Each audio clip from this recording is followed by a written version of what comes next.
Olá, boa tarde, pessoal. Olá mais uma vez. Olá, Rafael. Gente, o Rafael veio aqui hoje para falar com vocês sobre Covid-19, como o setor de ciência e tecnologia amapaense atuou durante a pandemia. É isso, Rafael? É Falei isso certinho? mesmo. Falou sim. Isabela, obrigado pelo convite. A todo o time Imagina. Campus Party. É uma honra estar aqui no norte do Brasil, falando para o país inteiro, para vários parceiros mundo afora, né? E poder contar um pouquinho como é que o setor de ciência e tecnologia mapaense, né, atuou durante essa pandemia, deu uma resposta à sociedade mapaense e ajudou aí na saúde, na educação, na segurança pública, né? A gente amenizar um pouquinho essa dor, esse período de pandemia aí. Tá, ok. Vou sair da tela aqui e aí você pode compartilhar sua apresentação, tá ok? Tranquilo. Já estava um pouquinho nervoso aqui acompanhando a última apresentação aí, estou me adaptando aqui também. Acontece. Problemas técnicos, infelizmente, acontecem, mas a gente está aqui para tentar ajudar e solucionar da melhor maneira possível.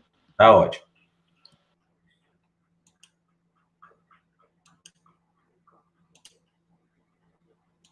Bom, pessoal,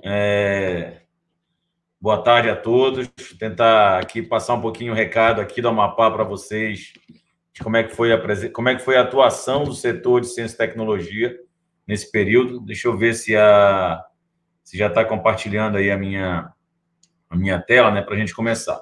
Bom, então, fazer uma pequena apresentação aqui. O meu nome é Rafael Pontes, né, Rafael Pontes Lima. Hoje eu sou secretário de Estado de Ciência e Tecnologia aqui do Estado do Amapá, né? Sou vice-presidente do Conselho de Secretários de Ciência e Tecnologia, CONSECT, que reúne todas as secretarias de Estado da Ciência e Tecnologia, vinculado nesse trabalho muito forte com o Ministério da Ciência e Tecnologia, e de forma integrada, não só aqui no Amapá, mas em todo o Brasil, nós buscamos atuar de forma bem articulada e integrada durante essa pandemia, desenvolvendo ações, compartilhando ideias, compartilhando informações que pudessem os estados se ajudar e a gente conseguisse, assim, diminuir o gargalo durante esse período.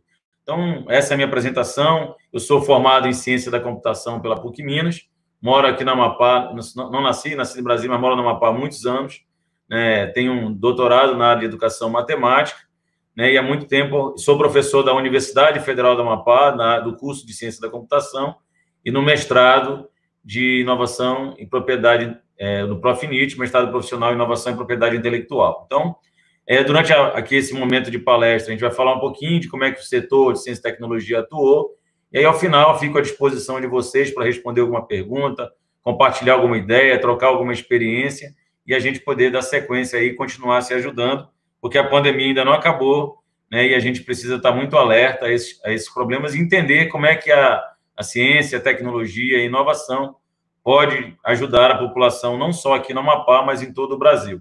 Então, iniciar aí um pouquinho, fazer um histórico para quem não conhece, nunca visitou o Amapá, entender um pouquinho o que qual o tamanho do Amapá e onde fica. Também muita gente, às vezes, nem tem ideia de onde que fica o Amapá e o nosso tamanho. Então, o Amapá é um dos mais jovens estados do país, né, com uma população de aproximadamente 850 mil habitantes, possui 16 municípios, né, e tem uma capital-estado, né? A gente tem só na capital 500 mil habitantes, o que concentra grande parte da população do estado e é onde foi a maior incidência aqui dos casos de Covid aqui no Amapá. Então, aqui a gente tem o extremo norte, né, faz divisa com a Guiana Francesa, aqui a gente tem o Oiapoque, que é um município bastante famoso, fazendo divisa com a Guiana, né, e os demais 15 municípios do estado e a capital, Macapá. E aqui a gente vai conversar um pouquinho ao longo da palestra sobre como foi que a gente atuou, né, como o setor atuou, se integrando e cooperando para o combate ao Covid-19.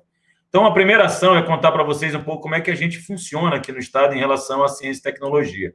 A Secretaria de Ciência e Tecnologia, ela integra diversos setores, tanto público quanto privado, né? A gente tem a Universidade do Estado do Amapá, o EAP, o Instituto de Pesquisa Estadual, que é o IEPA, e essa rede se integra junto com a Fundação de Apoio e Amparo à Pesquisa, né? Integra a rede estadual, que se soma aos órgãos federais e outros órgãos de ciência e tecnologia no estado.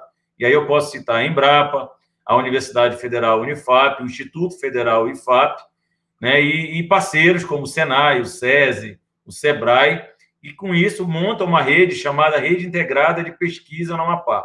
Então, o primeiro passo, né, foi reagrupar essa rede. A gente já tem um conselho ordinário que se encontra semanalmente, mensalmente, pelas redes sociais e encontros presenciais.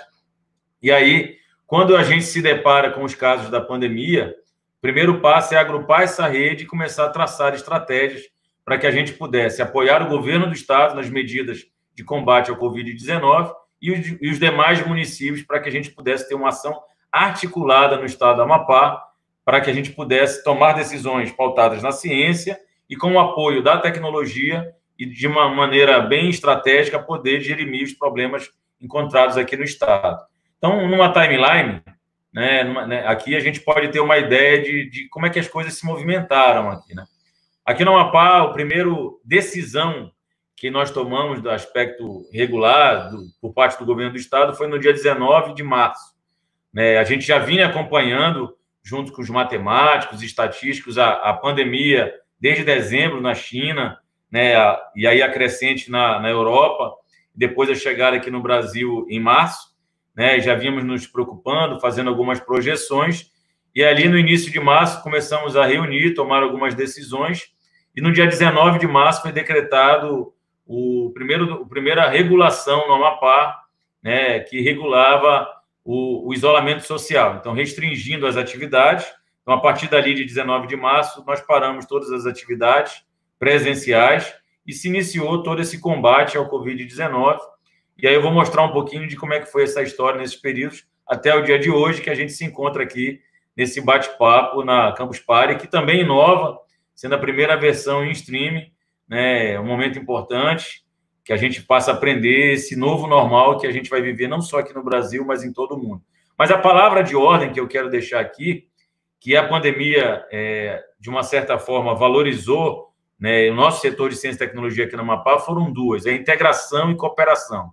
Então, fiz questão de frisar, gente, esse aspecto, que vocês vão perceber ao longo das atividades que a gente vai apresentar, o quão importante foi manter todos esses setores integrados, trabalhando de forma articulada, integrada, em cooperação, para que a gente pudesse dar suporte aos gestores públicos em tomada de decisões estratégicas, para que, de fato, a população se sentisse consciente do que estava acontecendo, com transparência, né, baseado nos dados científicos, e assim a gente conseguisse superar, né, todo esse movimento aí que a gente não sabia como trabalharia com isso ao longo desses 4 meses aí que a gente se encontra hoje. Então, ali no começo da pandemia, né, em março, a primeira atividade, aqui eu coloquei uma foto, foi uma reunião, nós reunimos todos os grandes pesquisadores da área da saúde, da matemática, das estatísticas, gestores, para tomar uma decisão, e apresentamos ao governador do estado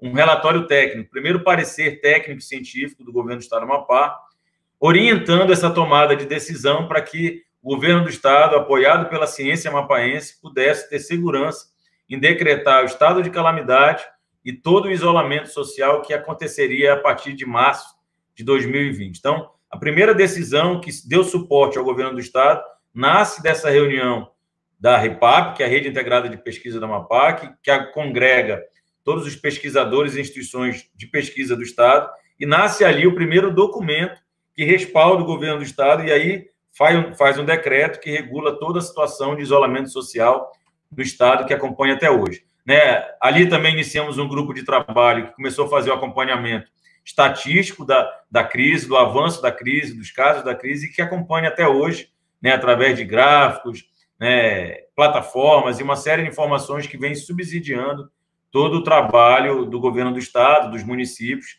de forma bastante integrada. E aí eu vou mostrar aqui na sequência como é que a gente começou a perceber de que forma que o setor poderia trabalhar. Ali, como em quase todos os estados do Brasil, né, quando se percebeu a pandemia, ninguém estava preparado para isso, o grande alarme era sobre os EPIs, né? E ali, de imediato, começamos a buscar soluções, e ali aquelas palavras de integração, cooperação e solidariedade foi fundamental. Lançamos uma campanha nas redes sociais, né, dada a dificuldade de matéria-prima, como filamento, acrílico, e até mesmo de impressoras 3D. Lançamos uma campanha nas redes sociais e muita gente doou, né, para as nossas universidades, das escolas públicas, para a própria Secretaria de Ciência e Tecnologia. E ali nós começamos um trabalho de desenvolver e produzir os EPIs aqui no estado.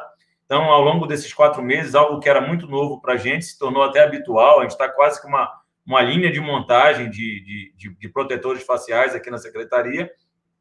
E ali com uma integração muito forte com o Senai, né? O Ministério Público do Trabalho fez uma doação também para a gente de impressoras 3D.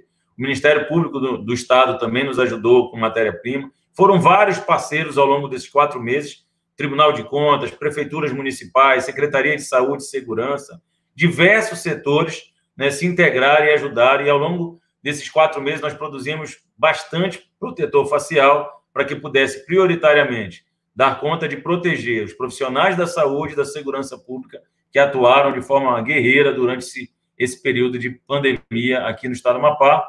E aí também começamos a avançar. E aí as ideias, como em todo o Brasil, né, começaram a surgir dessa integração que poderia ser feito. Começamos a pensar em estratégias de plataformas digitais que poderiam ajudar em outras áreas, além da saúde. E aí, ao longo desse período, nasceram 2 grandes plataformas aqui no estado, que são plataformas abertas, estão disponíveis e devem perdurar para depois da pandemia, se Deus quiser.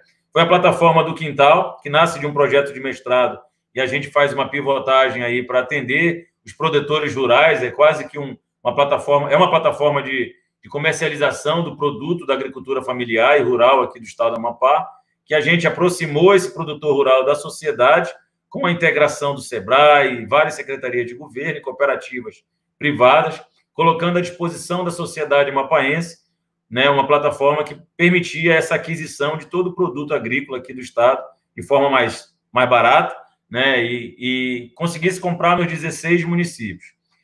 Também um parceiro, uma startup local, colocou à disposição uma ferramenta que ajudou muito no início da pandemia os bares, restaurantes que não faziam delivery ou nenhum tipo de comercialização digital. Ela disponibilizou uma ferramenta que permitiria que o cardápio desses lugares fossem criados de forma ágil e digital e passassem a fazer a divulgação dos seus produtos. Então, isso, para o início da pandemia, a gente aproximou muito fortemente todos esses bares e restaurantes da sociedade, né? Quase a grande maioria desses restaurantes nunca tinham trabalhado com delivery, nunca tinham trabalhado com venda digital.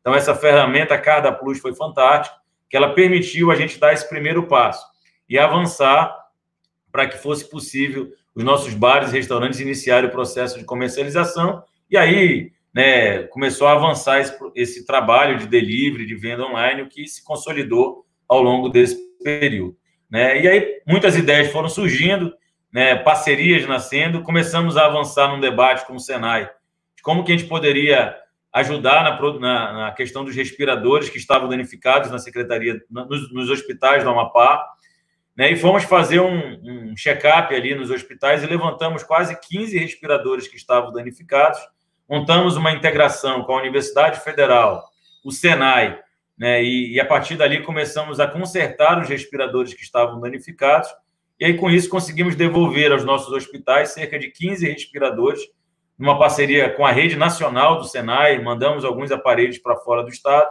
e aí recebemos esses aparelhos que hoje já estão de volta aos hospitais amapaenses. Mostra mais uma possibilidade de fazer com que essa atividade se consolide também para depois da pandemia, dando oportunidade de geração de emprego e renda e formação para profissionais que fazem os cursos dentro do Senai e que vão poder continuar, e aí numa parceria Senai, universidade e área de saúde do estado, para que a gente possa, inclusive, transformar essa manutenção desses equipamentos numa possível atividade aí pós-pandemia feita por essa rede de ciência e tecnologia amapaense. Foi uma oportunidade que nasceu e que deve continuar, né? E as ideias foram continuando, a gente entendendo como é que poderia apoiar as áreas de saúde e diversas outras áreas no estado.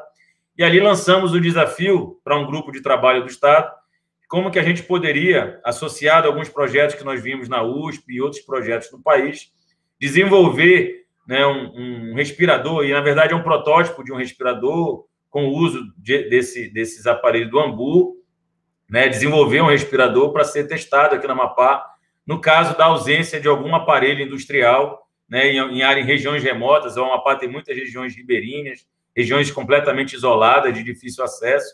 Então, de repente, desenvolver um aparelho que fosse possível, inclusive, fazer um atendimento remoto nessas comunidades.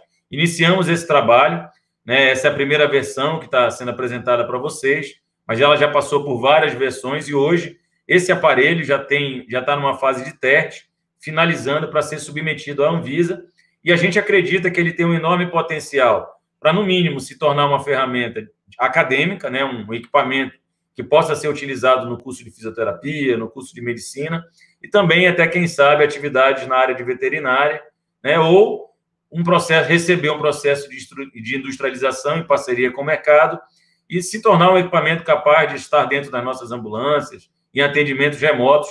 Então, esse é um trabalho forte que está em andamento ainda, com pesquisadores da área de engenharia da Universidade Federal do Amapá, né, do Senai e outros parceiros do Instituto Federal e de escolas públicas, para que a gente possa finalizar esses testes e, se aprovado pela Anvisa, dar andamento a esse projeto para outras atividades também. A partir daí, começamos a acompanhar, chegamos a fazer um grande evento científico, com o apoio da imprensa mapaense, rádio, TV, fazendo todo esse acompanhamento da incidência, quando o Amapá chegou a ser o estado do país com maior incidência de contaminados por 100 mil habitantes, né, colocando em risco, né, tava muito alarmante essa incidência de casos aqui no estado. E aí começamos a conversar com a área de saúde, médicos que implantaram protocolos com o uso de alguns medicamentos, que foram importantes também, e fizemos um grande debate científico, né, com apoio de rádio, TV, né, de streaming também, que foi interessante para a gente poder atuar mais próximo da sociedade, ouvir a sociedade, fazer discussões importantes para que a gente pudesse superar esse momento que estava no pico ali no estado do Amapá. A partir dali, começamos a desenvolver algumas parcerias com outros estados, né, considerando o preço enorme, aumentou muito forte o preço do custo do álcool em gel aqui no estado. Fizemos uma parceria, né, começamos a produzir álcool em gel na Universidade do Estado do Amapá, no Laboratório de Química, né, junto com o Instituto de Pesquisa do Estado, com a Universidade Federal. Fizemos uma aquisição de matéria-prima com o apoio da Embrapa, né, inclusive recebemos, como a foto do avião aqui, recebemos uma quantidade considerável de álcool de parceiros do projeto, de um projeto social de parceiros do Estado de São Paulo, e começamos a produção de álcool em gel. Hoje, né, e eu falo isso até com alegria, foi muita surpresa os próprios gestores públicos e para a sociedade amapaense, que o Amapá seria capaz de produzir álcool, um respirador, até mesmo uma face shield, um protetor facial aqui no estado, né? Então, a sociedade não tinha ideia do potencial científico e tecnológico instalado aqui no estado do Amapá, e a gente conseguiu dar esse retorno. Hoje já são quase 10 mil litros de álcool produzido. Parece ser pouco, né, dada outras grandes quantidades produzidas em outros estados, mas para o Amapá tem sido fundamental para que a gente possa encaminhar esse álcool, né, para a linha de frente, para os médicos, né, todos os profissionais da área de saúde, da segurança pública, inclusive, pessoal, para as aldeias indígenas, né? Como eu falei, a gente tem uma realidade amapaense de regiões muito isoladas.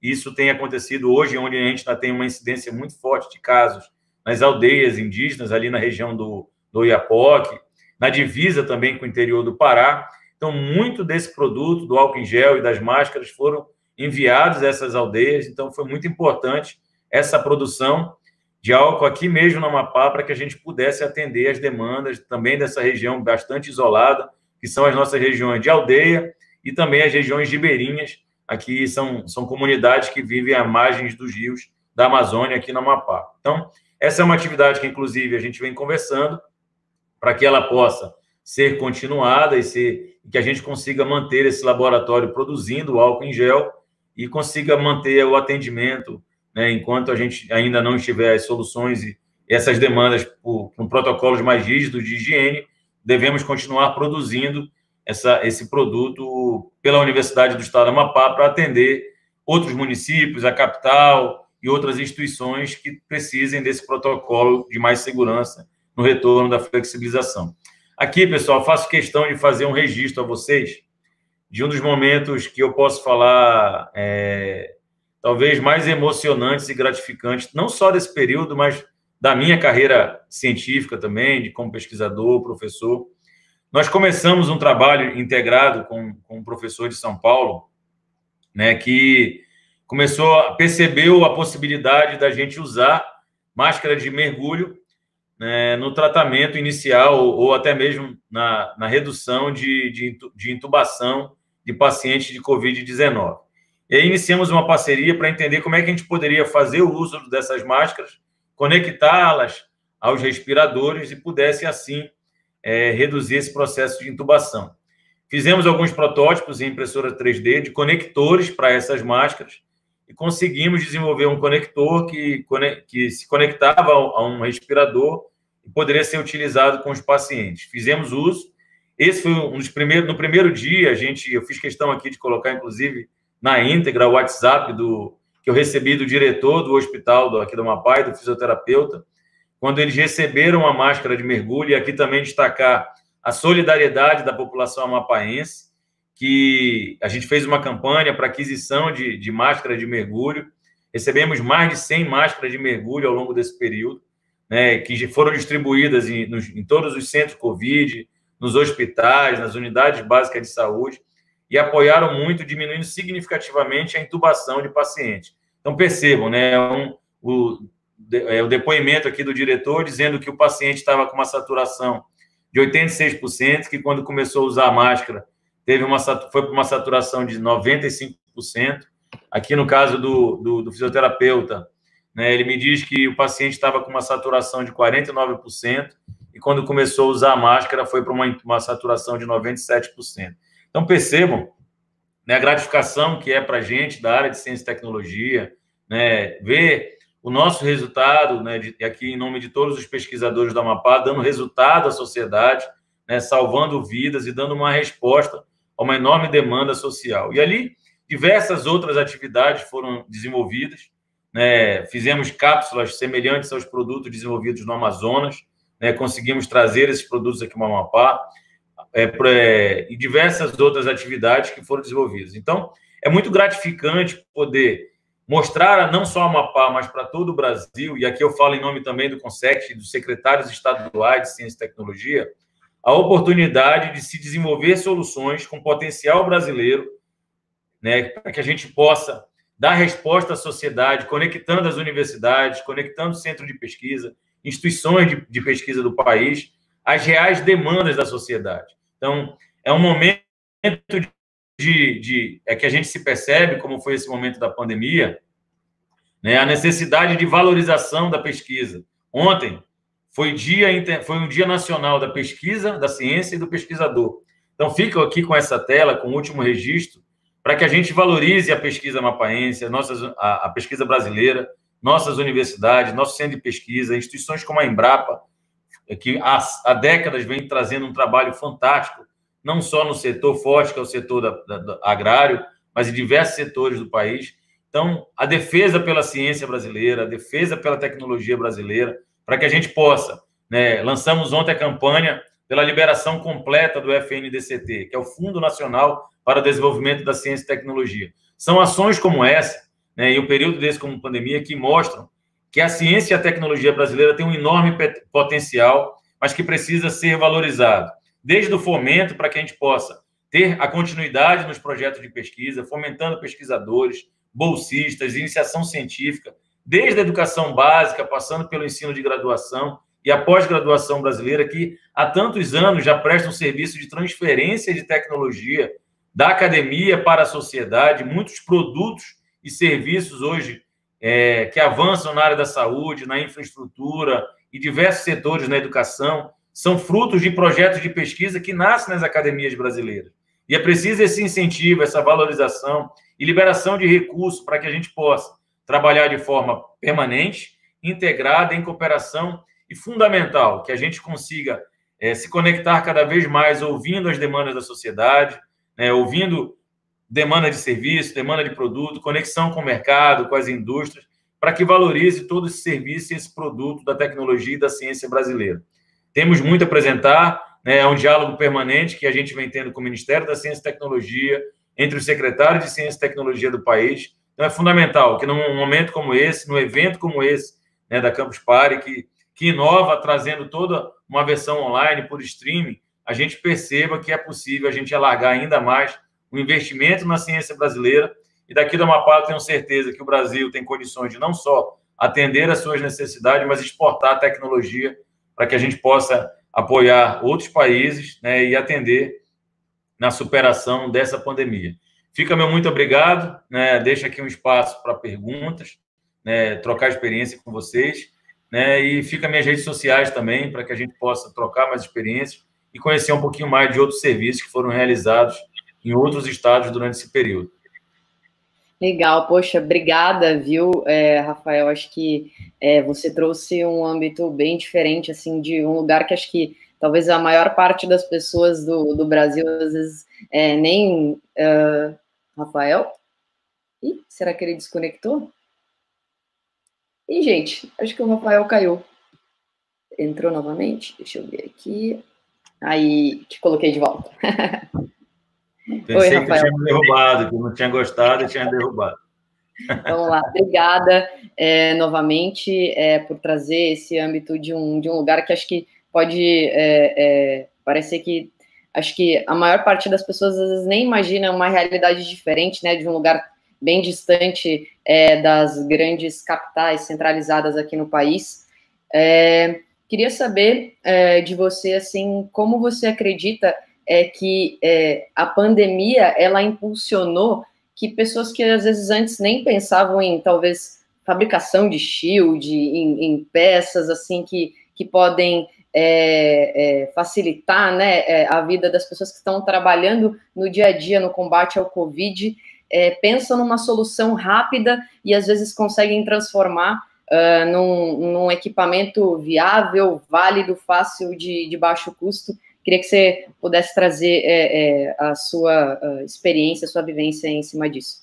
Isabela, eu acho que aquela frase, né, que pega um limão e faça desse limão a limonada, né, aquela história de a gente pegar um problema ali e trazer uma solução, talvez seja muito, muito valorosa para esse momento.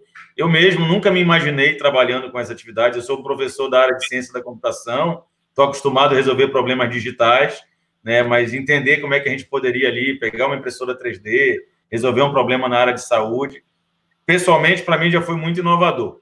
A partir dali, né, perceber outras conexões, como é que outras pessoas poderiam entender esse momento como uma oportunidade empreendedora, foi fantástico ver isso acontecendo, não só aqui no Amapá, eu posso citar alguns exemplos, mas em todo o Brasil, né?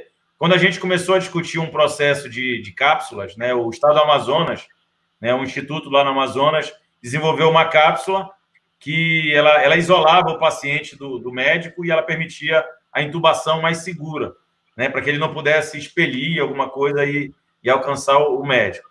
Quando a gente recebeu o protótipo... Diga, pode falar.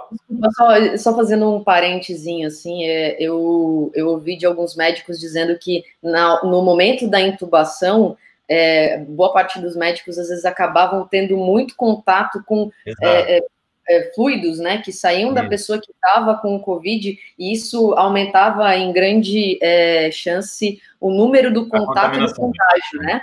Essa cápsula da Amazonas, ela tinha esse papel, inclusive, dessa proteção. E aí, quando a gente recebeu o protótipo, o Instituto disse, olha, não tem como vender nem comercializar, vocês vão ter que desenvolver aí. Falei, beleza, a gente pegou o protótipo, quase todo o material era PVC, plástico, e tinha um exaustor que era com cooler de computador, e a gente não sabia como é que era uma caixinha, o que a gente ia fazer ali para colocar o cooler dentro e conectar com um filtro para que pudesse filtrar o vírus, né, no ar. E aí eu liguei para um parceiro aqui, um cara que trabalha com oficina, nunca tinha trabalhado com nada disso, né? E ali a gente conversando, ele olhou o protótipo e falou, não, vou fazer.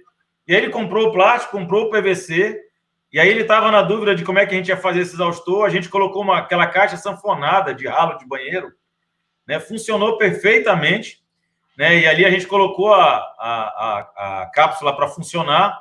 Um outro empresário viu, gostou, fez uma aquisição de 50 cápsulas de doação. Então, já o negócio já virou integração, solidariedade. O empresário comprou as 50 cápsulas desse outro empresário, né? E com isso a gente conseguiu atender quase todos os centros Covid. E a partir dali, esse pequeno empreendedor que estava sem atividade, sem nada, começou a desenvolver suporte para álcool em gel. Ele desenvolveu as face shields, começou a desenvolver as cápsulas, ele já pivotou completamente o negócio dele. Hoje, ele já está aprendendo outras estratégias, comprando equipamento, e a pandemia transformou o negócio dele todo e ele está voando. Hoje é um dos caras que mais vende adaptador de álcool em gel, esse suporte. Então, assim, são oportunidades como essa que eu vi de gente que não fazia delivery, nunca tinha feito uma venda online, nunca tinha usado uma plataforma, restaurante. A gente fez uma parceria com a Brasel, que é a Associação de Bares e Restaurantes, e aí entregamos a eles 300 máscaras, 300 face shields, e dali eles começaram a fazer outras associações.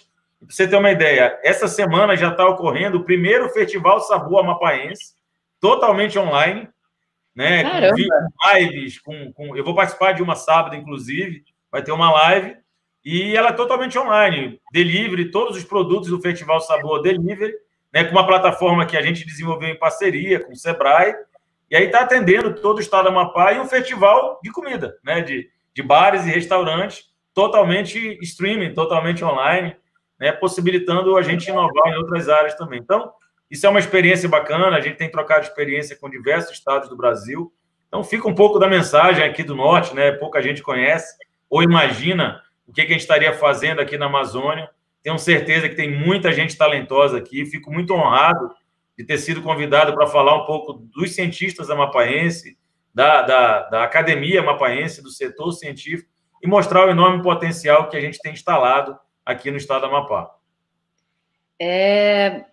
Bom, Rafael, queria que você falasse assim um pouquinho como é que você acabou entrando para essa área, como é que veio essa inspiração para acabar trabalhando com inovação, com tecnologia.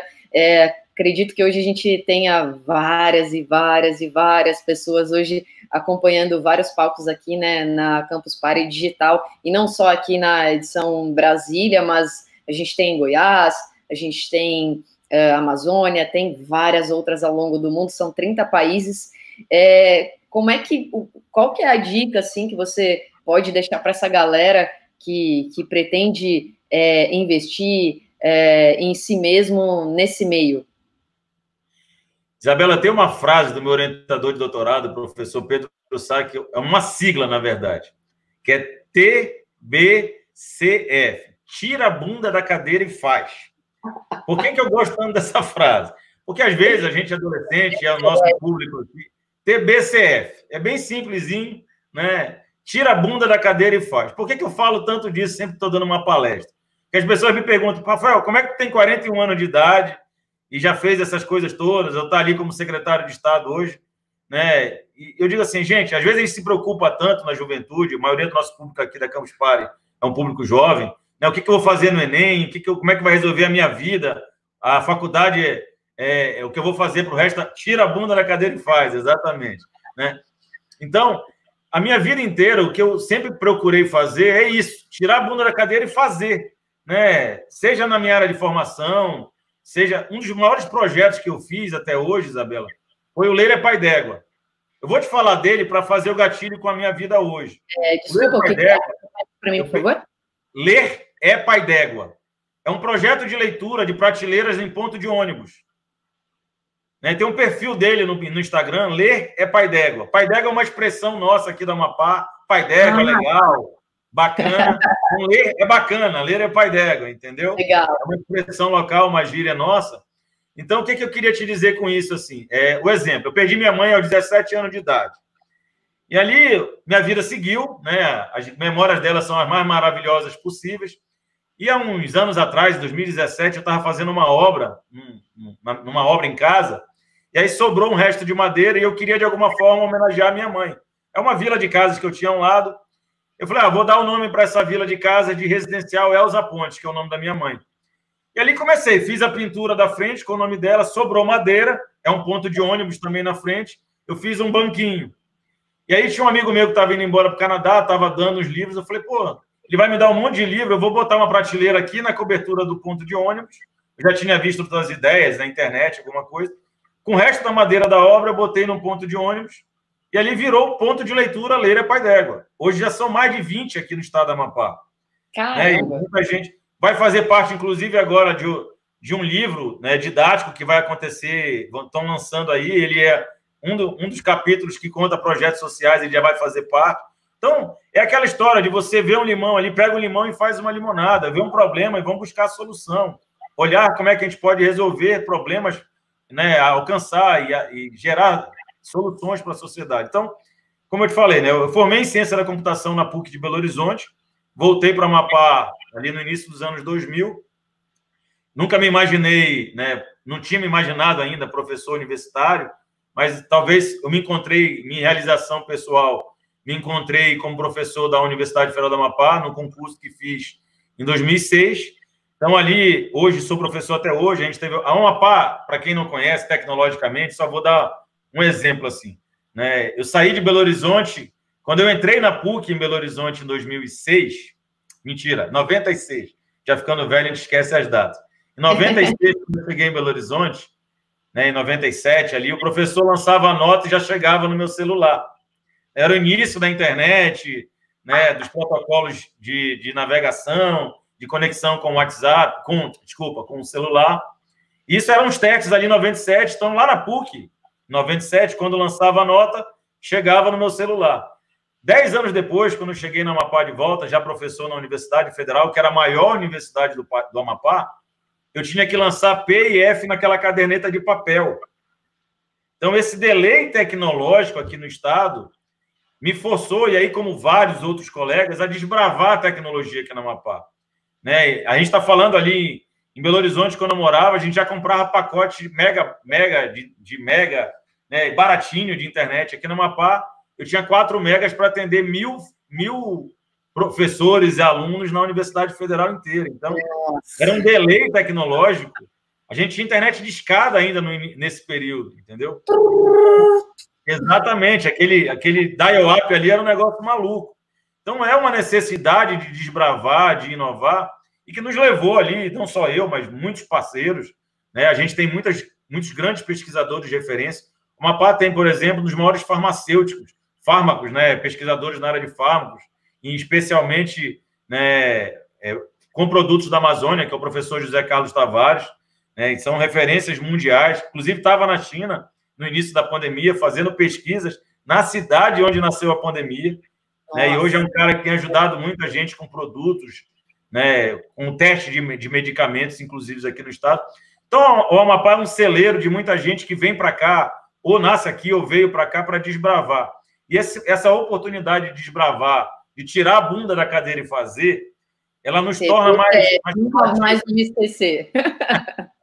Então, ela nos torna mais proativos, ela nos permite testar, acertar e errar, né? E é um grande laboratório. Então, tem um enorme prazer de falar que tem muita gente boa aqui no Amapá, que hoje a gente está conectado com gente do Brasil inteiro e do mundo, né? Os testes, por exemplo, eu acho que está acabando o nosso tempo aí, Isabela, mas assim, os nossos médicos aqui, por exemplo, estão muito integrados com a doutora Marina, né? Vocês têm acompanhado da Espanha, né? Que testou alguns protocolos para alguns testes de medicamentos no início da crise da Covid. Então, o Amapá foi um dos estados que foram mais feitos testes sobre isso. Então, a gente tem conversado muito, tentado buscar a tecnologia de ponta, protocolos de ponta, né? Vamos acertar e errar bastante, a ciência é isso, né? O que não vale é negar a ciência. O que a gente não pode é tentar agir, né, pelo senso comum, negando o papel da ciência e tecnologia. E falo isso, né, como eu frisei aqui durante a apresentação, que é muito importante que a gente lute por investimento nesse setor. Né? Tantos talentos aí nos laboratórios makers, né? Nos includes da vida, nesses espaços, nesses laboratórios de proação. Né? Tem muita gente talentosa, uma molecada muito... Eu conversando com o Francesco, numa vinda dele aqui na Amapá, né? Ele estava me contando os inúmeros casos de uma molecada ali que vai para um laboratório maker, tem uma ideia, lança um serviço para a sua comunidade. Né? Então, tem muita coisa bacana, mas precisa de investimento. E investimento que a gente possa fazer disso uma atividade continuada, para que seja mais popular, para que a gente discuta isso na base, dentro das comunidades mais vulneráveis, das comunidades, das favelas. Tem um amigo, por exemplo, Daniel, daquela comunidade G10, favelas, eu não sei se Paraisópolis, ali em São Paulo. O Daniel é um cara, não sei se você conhece talvez o Daniel, um cara que tem feito um trabalho fantástico nas favelas, a gente conversa bastante. Então, são ações como essa que que o terceiro setor se conecta ao setor público, que se conecta ao mercado e ao setor de ciência e tecnologia, e tendo investimento, a gente consegue transformar esse potencial em serviço para a sociedade, resolvendo problemas, tornando as cidades mais inteligentes, mais ambientes mais cooperativos, mais integrados, que tenham mais qualidade de vida para a população. Esse é um desafio enorme, né? A gente tem um grave problema para resolver pela frente, que é o ensino. Hoje, 63 das 69 universidades públicas estão paradas, sem atividade de ensino. A grande maioria das nossas secretarias estaduais de educação e municipais também estão paradas. Então, é um tempo que a gente precisa discutir esse novo normal, né? Como é que a gente vai fazer investimentos na educação, na ciência, na tecnologia, para que a gente possa superar esse período e viver, né, novos tempos, baseados em tecnologias ou não, né, mas com segurança e trazendo soluções aí para a sociedade. Eu vi que o tempo está acabando, né? Estão chamando a gente. Bom, Rafael, obrigada por trazer essa reflexão, por trazer esses questionamentos, por falar da importância, né, da tecnologia, do incentivo à tecnologia, do quanto é importante as pessoas tirarem a bunda, como é que é? TBCF, tira a bunda da cadeira e faz. Que você tem uma ideia aí, corre atrás, busca uma alternativa e cara, bota as caras para fazer e arrisca, vai, tenta, né? A vida é um grande laboratório, né? A gente vai acertar e vai errar sempre, né? Nada é definitivo. O que interessa é fazer de forma cooperada, trabalhar com vários parceiros, muitas mãos, é muito legal, que a gente aprende bastante também. E eu tenho certeza que a gente vai sair ainda mais forte desse período histórico que a gente está vivendo hoje. Com toda certeza, com toda certeza. Bom, Rafael, obrigada mais uma vez, obrigada pelo seu tempo aqui. Foi um prazer bater esse papo contigo. Brigadão, pessoal aqui de casa, que acho que conseguiu acompanhar um tema bem importante para esse momento, né, que a gente está acompanhando, que a gente está vivendo aqui no Brasil. Obrigada mais uma vez e até uma próxima. Isabela, obrigado. Aqui da Amapá, um forte abraço para todos, né? Quem puder, fique em casa. Quem não puder, mantenha os protocolos de higiene, de segurança e se proteja para que a gente consiga, no mais breve possível, a ciência mundial encontre essa vacina e a gente consiga superar esse momento tão difícil para a humanidade. Exato. Obrigada, viu, Rafael? Um abração. Obrigado, um abraço.